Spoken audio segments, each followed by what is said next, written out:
What's up, mob? Hey, we had our first serious mutter of the season, and I'm going to talk about why they shouldn't be going to San Francisco. I'm going to talk about Jett. We were talking perfect season last year. Listen, this torch will not be passed. It must be taken. And he didn't look like a guy that was ready to take it last night. And I want to talk more about Vince Friese. He was docked out of a qualifying position, and I've tried to get footage of it, and I don't know quite how bad it was, but I do think he's intentionally being singled out. Is it fair? Who knows? But I got that and a bunch more, so let's get into this, guys. You need people like me so you can point your fucking fingers and say, that's the bad guy. The reason that they go to San Francisco is because they don't want to oversaturate the Southern California market. So what happens is they don't want to do two Anaheims back to back because they think people will choose one or the other. This is Feld. They will choose one or the other, and they're essentially taking what they could earn off one event and splitting it between two. Yeah, probably, but guess what? Anaheim was sold out. It's full. I think you could do back-to-backs in Anaheim. It'd be easier on the teams. It'd be easier on Feld. So I think that's something they should consider rather than going all the way up north and then back. Because you cannot go to San Francisco in the rainy season. January is the rainy season from San Francisco. And the chances of getting rain, I mean, about half the races this time of year are muddy. Shoot, last year they had to cancel the event and reschedule it towards the end of the year. It's not good. These teams have to spend so much money. This really, really hurts their budgets. All those smoking bikes that we see on TV, that costs money, lots of money in the four-stroke era. Those clutches, chains, I mean, it demolishes the equipment. And that doesn't even take into consideration these teams and their pit setups. They've got big awnings, they've got sponsor commitments, they've got some activations. And yes, I know it's not quite as big because it's like a mile and a half away in San Francisco, but it's difficult on these teams. And I just don't think that you should do that. But then, we go back to Feld. Do they want to oversaturate an area? Well, a few years ago, they went to St. Louis for the second round, and everybody complained, myself included, and I'll call myself out on that. I was pissed. I'm like, why are you going all the way there? And then they have to spend money in gas. Well, my question is, would these teams rather go to a stadium with a roof that's further away for the second round, or go risk having a mutter? Because you're 50-50, if not better, by when you go to Northern California in this time of year. It's the rainy season. That's just what it is.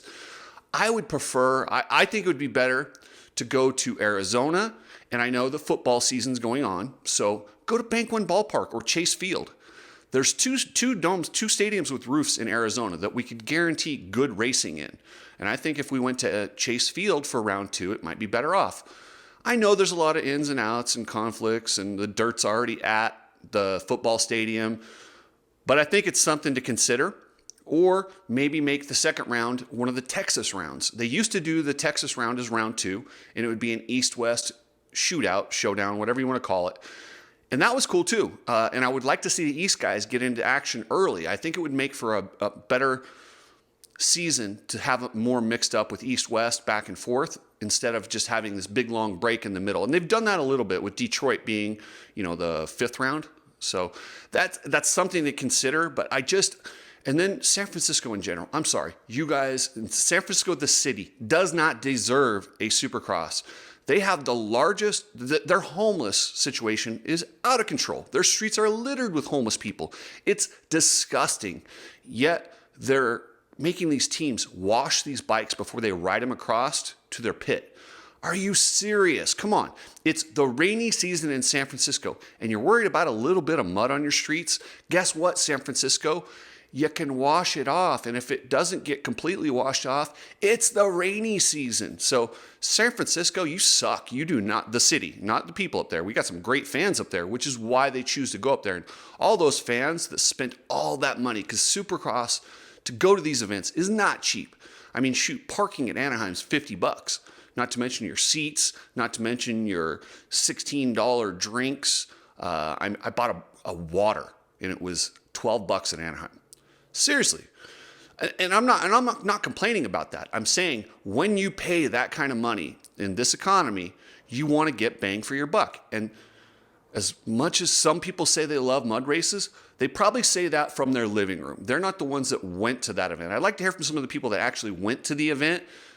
And I mean, it's brutal. Like you can see the stands emptied out, and those weren't people that didn't buy tickets. A lot of those people bought tickets and left or just stayed home, and that's a total loss to them. And it's a bummer. So I don't want to see round 2 in San Francisco. I would just as soon boycott San Francisco in general. Or if you're going to insist on going to Northern California, let's go later in the season. But head over to the Coach Rob store. He's got supplements designed specifically for immune, concussion recovery. So head over to the Coach Rob store and get yourself a supplement package that will actually really help you stay healthy. Epic Garage Designs. They have everything, flooring, racks. If you want to make your garage look like a Barrett Jackson showroom without breaking the bank, hit up Epic Garage Designs. Now, let's get into a little bit of the race action or the survival that it was last night. I kind of like watching for a little bit, but then it gets boring. I really don't enjoy mud races. A lot of you guys really do, and it is a part of the sport. But yeah, I didn't enjoy it, and neither did Jett.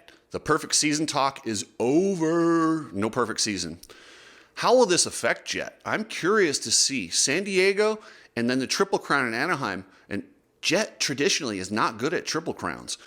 This thing, if he loses points again to Sexton at San Diego, then they head into a Triple Crown, man, we got ourselves a series. And I'll tell you what, one thing I love about Chase Sexton is this dude battles, fights. Like he wants to win more than he wants to breathe. And people say that as like, they use that as an analogy. That is 100% true with Chase Sexton. He wants to win more than anyone, period.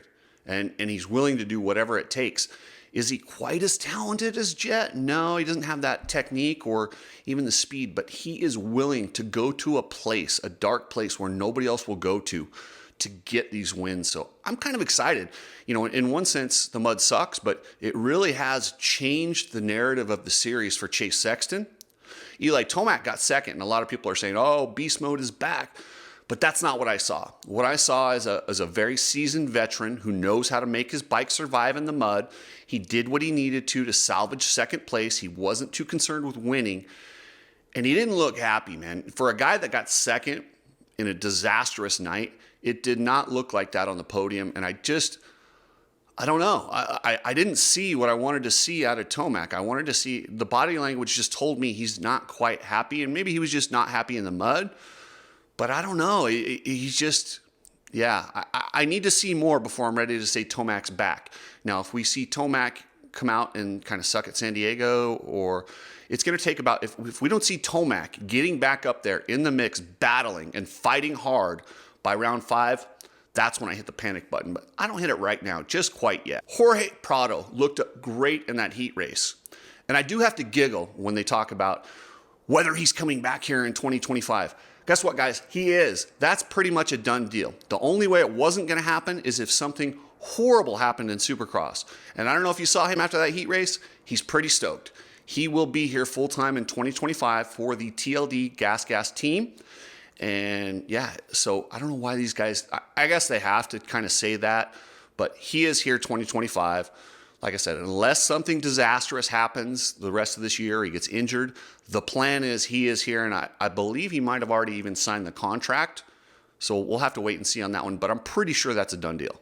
And as much as I dislike mud races, it's nice to see guys like Shane McElrath, who looked atrocious at Anaheim 1, battling, and he got himself a career best 4th place in the 450s. Can he build off of that confidence? I don't think so, but confidence is a scary thing. Like you can get it from, a mud race, somebody else gifting you a win. It doesn't matter how confidence comes. Confidence and the belief, it just takes a little bit of that positive energy, and it's crazy how much better these guys will ride. So it'll be interesting to watch McElrath and see if he can carry the positive momentum and the confidence that he's gained.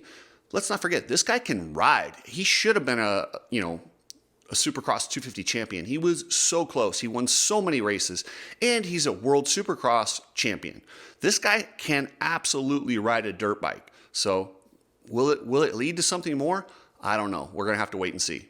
And speaking of non-liberals in San Francisco, check out Ride Strapped. Ride Strapped, they got the Let's Go Brandon goggles, all about America. And Ride Strapped we're going to be giving away some random stuff to privateers at Anaheim 2. And, that'll be fun. So look for myself and Chris from Ride Strapped at Anaheim 2.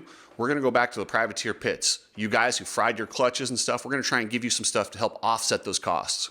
If you're shipping anything, use a company who has customer service, low prices, and they support motocross. If you're tired of using shipping companies, trucking companies that jerk you around, hit up Precision Transport. Go to pretransport.com. And I want to promote one more thing. A lot of these privateers they're struggling, man. They really are. They don't make money. They do this for the love of the sport. These guys making the night show, outside of the factory guys, these poor guys are in vans. They're struggling. They're paying the $250 entry fee at every round.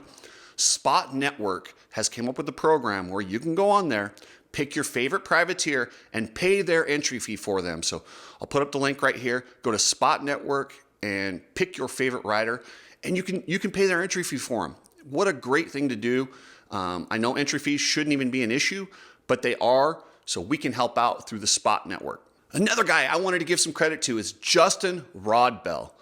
Rodbell looked awesome. I mean, he came out and qualified really well, put himself into the main event.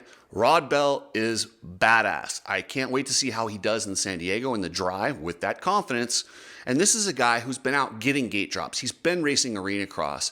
He understands how to prepare. Justin Rodbell does it the right way because Rodbell's a badass. And yeah, and I love to see these guys that get gate drops, that come in prepared. No matter how they finish, I think gate drops are incredibly important. And I'd actually put Devin Raper on blast a while ago for not going and getting gate drops, but I didn't know he wasn't even a full-time racer anymore. But props to Devin Raper. He's out racing arena cross, getting ready for his debut in Arizona. So good on you, Devin. I'm pumped. I can't wait to see how you look in Arizona. I know you're not a full-time racer anymore, but props to you for doing everything you can to be prepared when you do hit the big show. So when the LCQ started, when I saw Vince Friese had the whole shot, I'm like, wait a second, he finished 9th. Turns out he was docked 3 spots in the heat race because he cut the track. Well, was that fair? I'll be honest with you. I saw Hunter go around the whoops 2 times in a row, and that seemed like a definite advantage to me. I think if you're going to dock Vince, you probably got to dock Hunter, but I get it. Vince is the guy that they're looking at.